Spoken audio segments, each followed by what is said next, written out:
What's up, you guys? ELEX 2 launches tomorrow on both PC and current-gen consoles. It's a follow-up to 2017's post-apocalyptic fantasy RPG from THQ and Piranha Bytes. Players see the return of Jax, protagonist from the first game, as he prepares to take on a new alien threat emerging across his home planet of Magalan. Now, I never had the chance to play the first one myself, so I had a little bit of catch-up online regarding what I was getting into. As a fan of the RPG genre, I was kind of excited to get into this. Unfortunately, this potentially ambitious adventure didn't quite deliver the enticing experience I was hoping for. It's been several years since the events of the previous game. Players are quickly reintroduced to the main character, Jax. A brief head-on encounter with this new enemy threat leaves Jax infected with an unknown sickness. Once rescued, he sets forth on a mission reaching out to the warring factions across Magalan in hopes of recruiting some worthy allies to aid in saving the planet. A few personal agendas pop up, as well as numerous other quests from surrounding communities. The option to bring certain companions along for the ride does open up as you progress and explore as well, though I found myself running solo most of the time. The gameplay in ELEX 2 is very similar in scope to what we've seen in games like Fallout or Skyrim, but don't expect the same level of delivery. It is an open world environment to explore and do as you please and at your own pace. You're even given a jetpack right off the start, encouraging players to take to higher ground and check things out. Now, I found Magalan to be equal parts beautiful and bleak.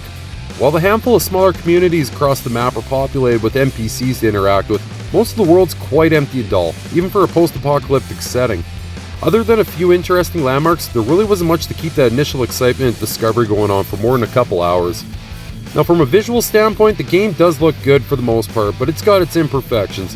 Some structures would just up and disappear when I got closer to them, or not render in at all. The same went for certain NPCs and enemies.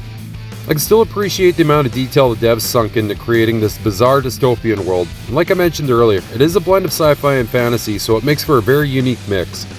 The RPG aspects are fairly traditional, delivering both leveling and ability systems for players to build their character however they see fitting. The freedom to loot just about any item you come across was kinda cool too. Numerous weapons, armor, and other accessories can be obtained a number of ways, whether it's from quest rewards, crafting, or looting from downed enemies. Now, there is a heavy amount of dialogue injected into the game too. Your choices and responses can alter your playthrough in a number of ways, whether it's affecting reputation or sometimes even the fate of another character. The voice acting was quite mediocre for the most part, often feeling dull and effortless, especially given certain events at the time. Don't get me wrong, the lore and writing itself is pretty impressive, it just seemed to fall short on delivery. The variety of enemies are pretty badass too. Raiders, mutated animals, and other dangerous biomechanical creatures populate the map and take a run at you at any time. Unfortunately, the combat, which is a major focus of the game, is quite clunky and just feels outdated in general.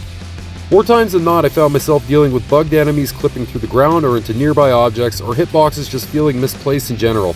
It's really too bad it couldn't have been a little more polished, especially considering the game's quite action focused.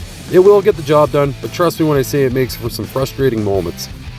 ELEX 2 isn't a horrible game, but it's not a great game either.